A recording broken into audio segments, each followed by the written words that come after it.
Risk assessment. Controlling dangers at work is no different from tackling any other task.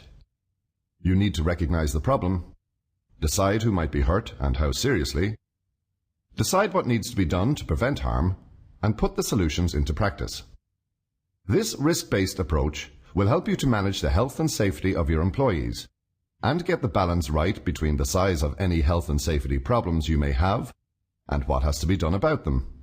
You should consult with your employees when doing your risk assessments, as they are most familiar with their workplace and their work activities. There are 3 basic steps to risk assessment.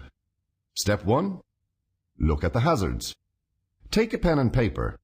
Start at the entrance and work your way through your workplace. In each area, have a good look at the workplace and the work that is being done. Look at the tools, equipment, materials, and the work methods. Write down what can cause harm to people. These are the hazards.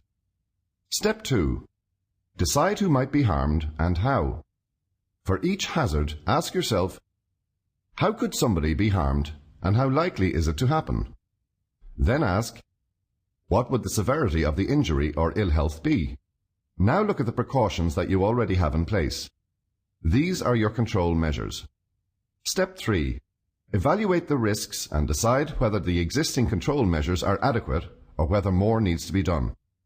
Assess the level of risk. For example, low, medium, or high. Decide if you need to put additional control measures in place or amend the system of work. Talk to your employees and put the control measures in place.